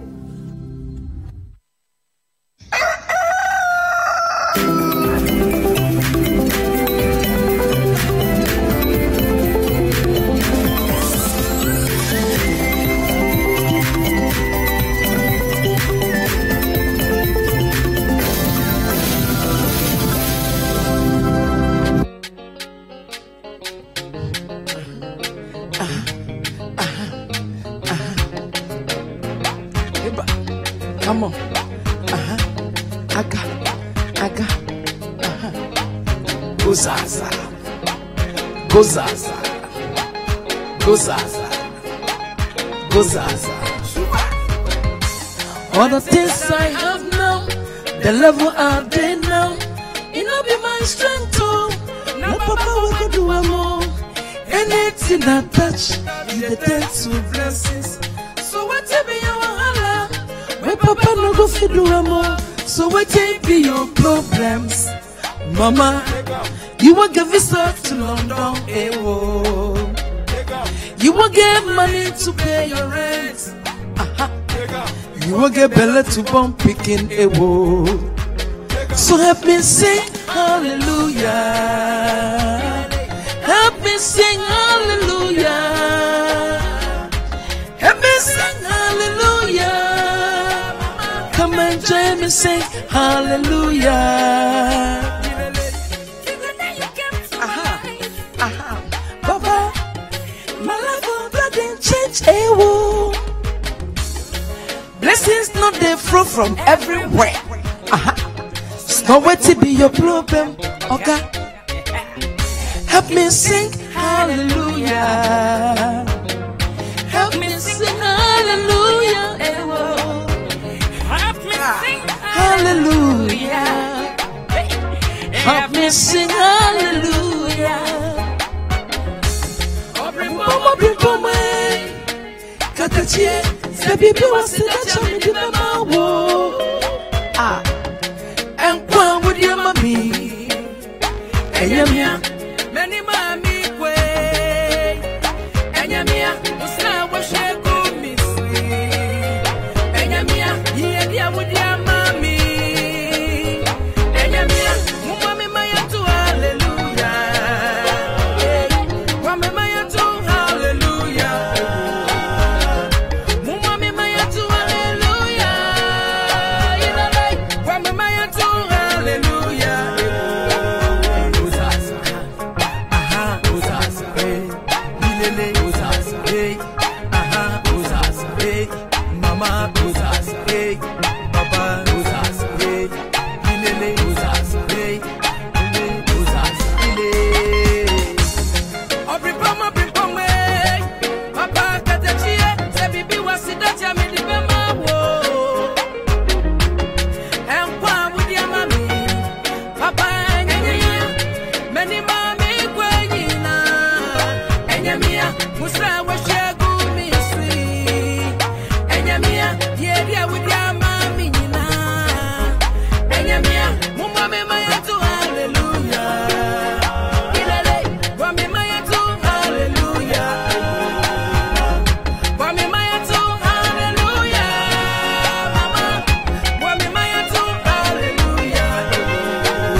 Amazing, amazing. Benis Ansah is just always on point with these gospel songs.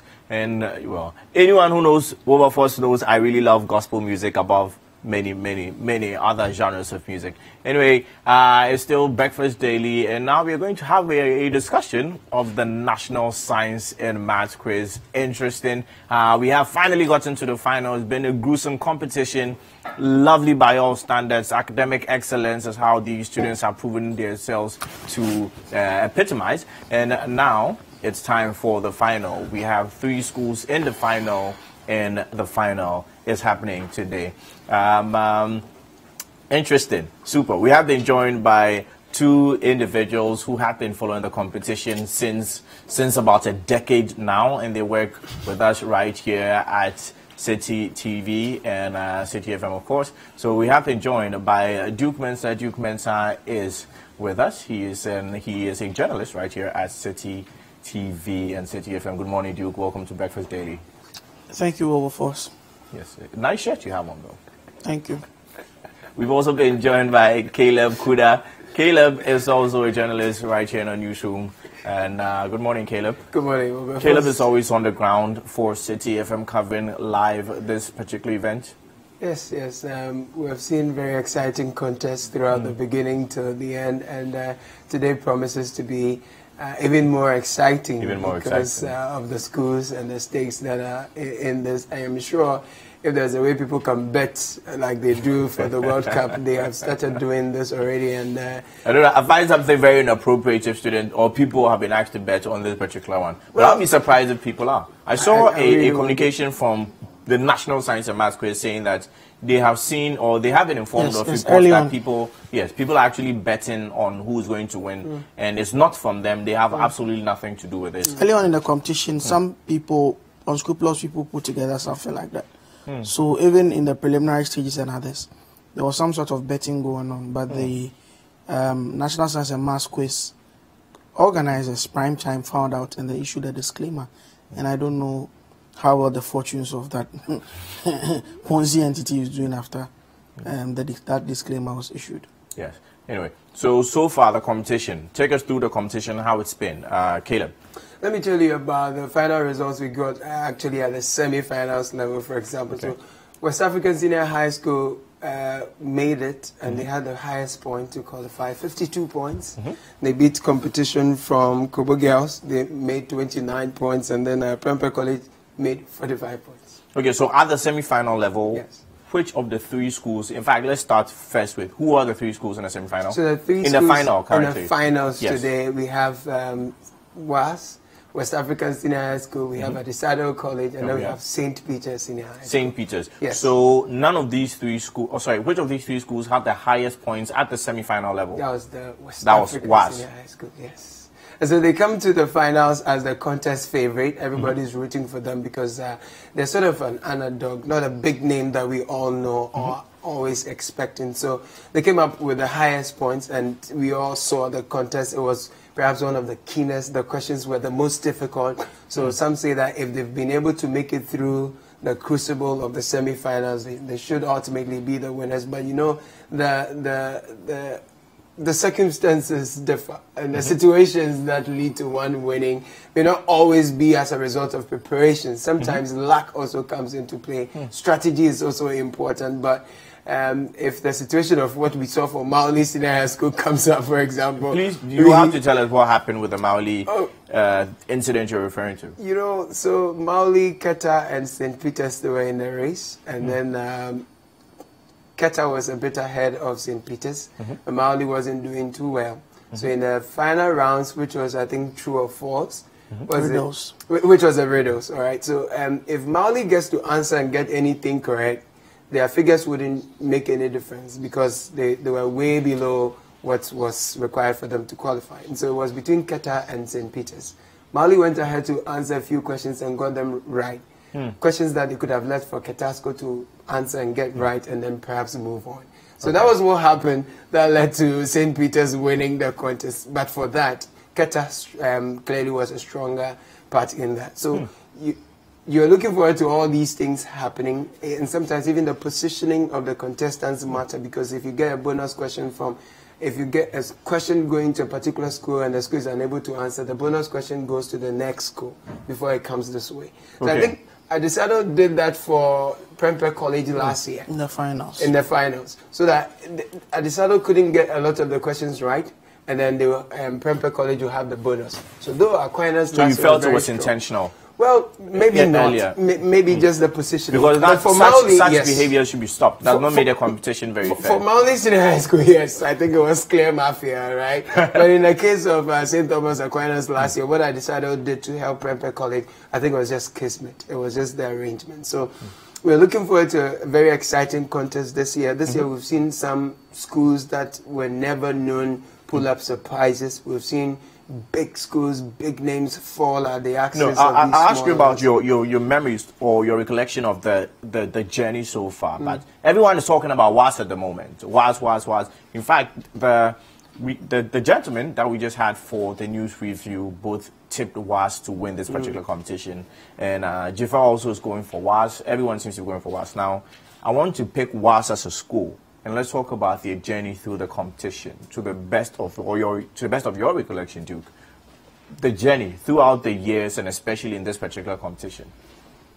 Well, they started becoming a force to reckon with in this competition, I think, from last year.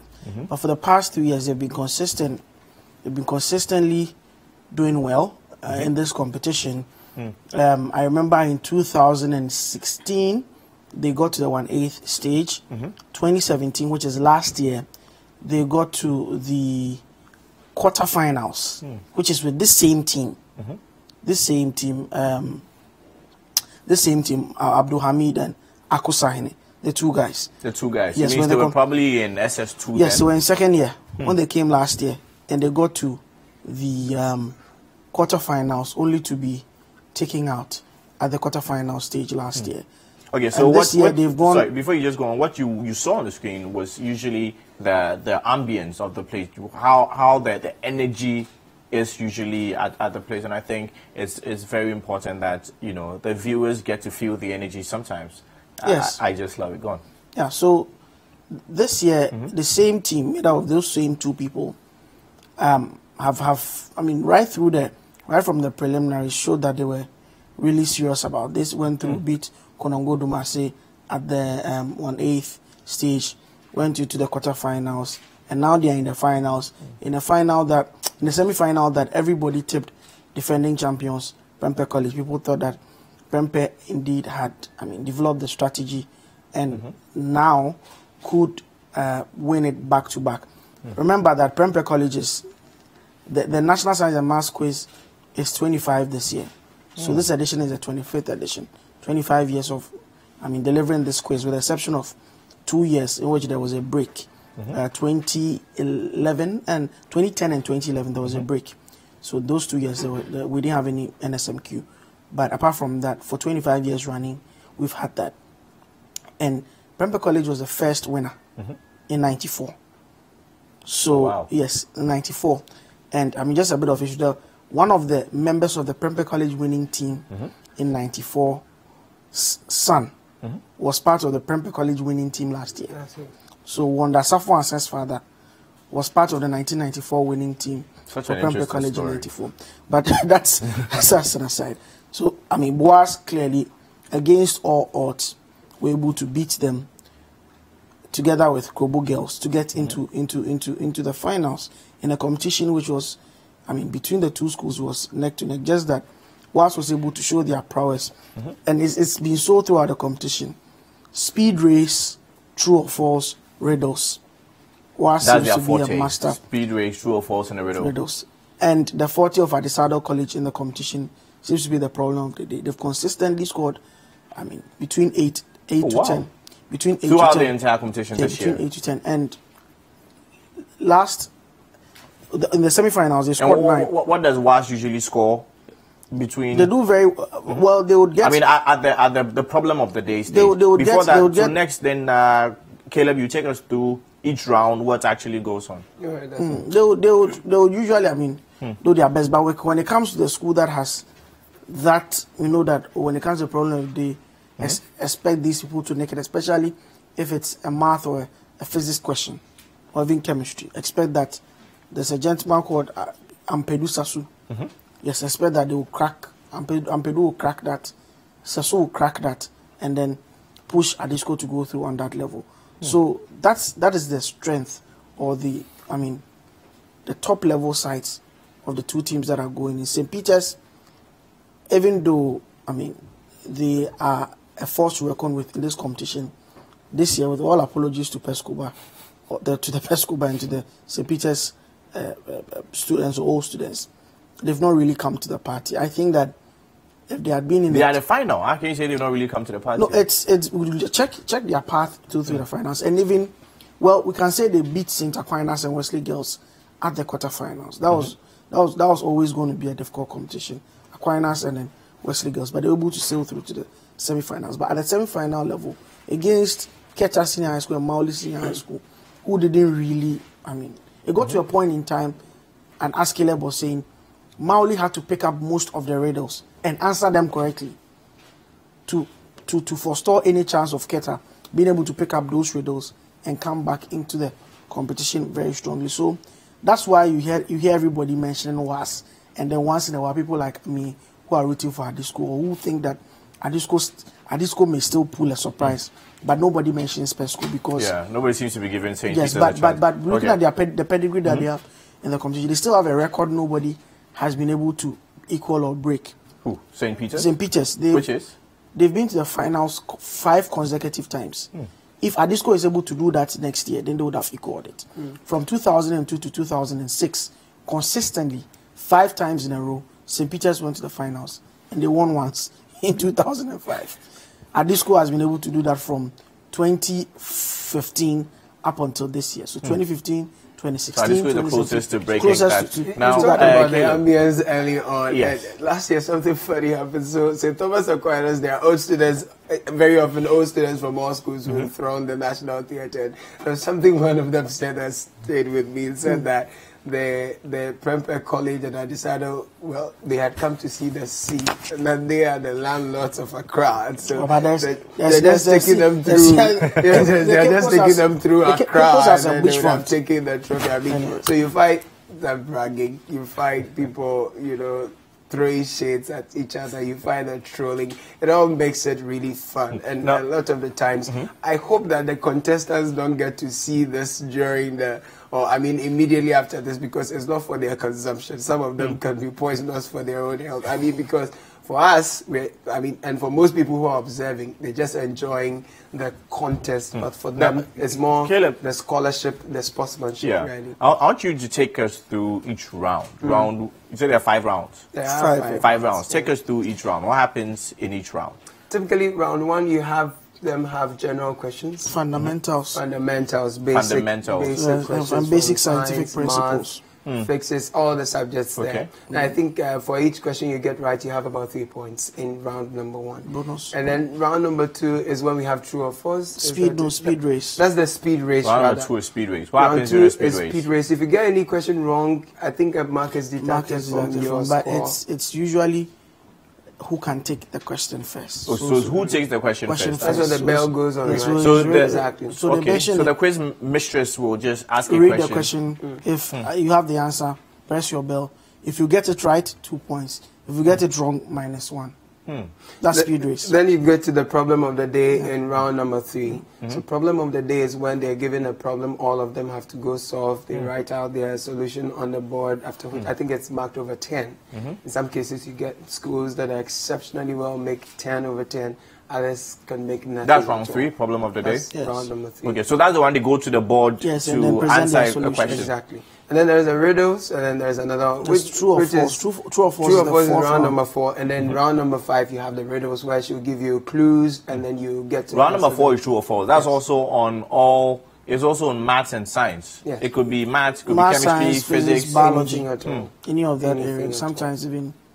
That's for the true or false. So no particular round has, let's say, maths alone or physics alone. It's all jumbled together. In some cases, you find a problem of the day being a physics question. Some other times, math questions, and so chemistry. It's all over. Sometimes even biology. Yeah. Okay, and round number 5 is a riddle. Yes. So which round really pushes a school who maybe, for instance, has low marks and then might just pull a surprise during that round? Because Duke is saying that, you know what, during the round 3, during the problem of the day round, Adisadel usually are up there. They're solid on points, always between 8 and 10 consistently. Now, WAS does not have that same record per se, even though they're doing fantastic in other areas. Yeah. So which round is it possible to push one school from, let's say, number 2 to number 1? Well, it all depends on the strength and the performance of the schools right from the beginning. So that if you made very high scores, I mean, one of the schools, very often they start, that was in Fanspim School, very often they start leading in the first round. But in the semi-finals, when you saw a disco give in Fanspim a very huge contest, you could feel they had become jittery because for the first time they were not in a comfortable lead, if I could put it that way. So it all depends on the figures you make right from the beginning. But I think that at the various rounds that your marks are deducted from you, you require a whole lot of strategy. Now you need to be very careful. You need to be cocksure the answer you're giving, or you lose some points from what you have. At the point, I think Mauli had 11. By the time we're done, they had 2. All right, so those are the dangerous points where you want to be extremely careful. And with the pressure that is mounting in the auditorium, you've got to be careful at these stages. So round number 3 is important. Problem of the day. If you're able to make 10, that is good for you. But at the various rounds, I mean the riddles, and then the speed race, these are the various rounds that I think it's very crucial that you make as many marks as you are good. But you really have to start right from the beginning, because once you are in a comfortable lead, you find a silent majority behind you, and then you're good to go. For me, the game changer is really the last 2 rounds. The last 2 rounds, true or false. If you get it wrong, there's a deduction here again. And the riddles, if you solve the riddle or the first clue, can have as much as 5 points. Oh wow! Yes, then 4 points, and then to the last clue that if you solve on the last. Okay, so the riddles, it comes in clues. In clues, yes. Okay. So you reach the a solvent, blah blah blah blah blah. This then it goes on to explain. So if we say some of the schools, I'm a solvent now, then the person mentions. I think that's happened once, and you know with which school it happened. It's all over social media. Please. It's okay. No, I don't want to say it. I want you to say it. Yes, that's fine. That's fine. The first clue, they got it right. And, but it was even half of the first clue. They must still establish. It was even half of the first clue. must still establish that commission of inquiry. Why they've not made it. Yeah, they have abysmal performance over the years. Yes, so I think the last 2 rounds, because if you're able to get the, especially, and I expect the finals to be tight, if not anything at all between WAS and Adisco. So, if, for instance, we have something like that, a 5-point gap between the 2 schools going to the last, true or false. If you are not strategic enough, and you go and give the wrong answer, your accumulated marks is deducted. So it's a risk-taking business. Same with the riddles. Riddles, if you're able to, if you sit down and say, well, I'm playing it safe, I'll answer.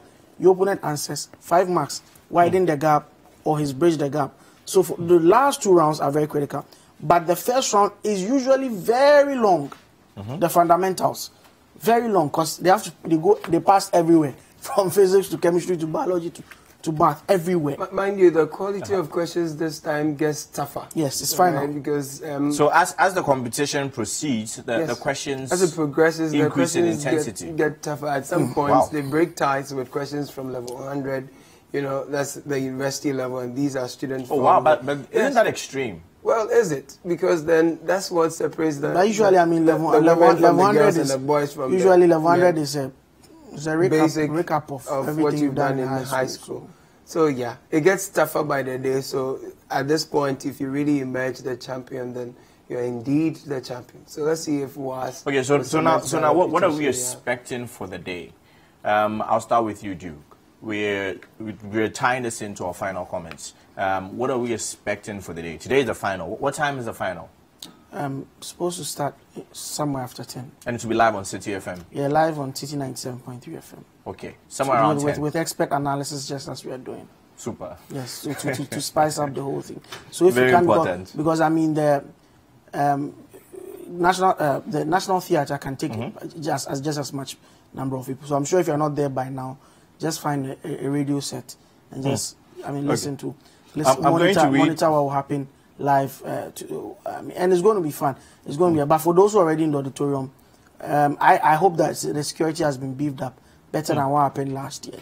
We need to be, if you are there, you need to be extra careful, because not everybody who just came there to support their schools. We'll talk about that. We'll talk about that. Even before you complete your final comments, I just want to read a few messages here in respect of the National Science and Maths Quiz. Godfrey Akotobo says, I am going to crack their heads, see their faces, and he sends a picture of himself and I think some WAS students.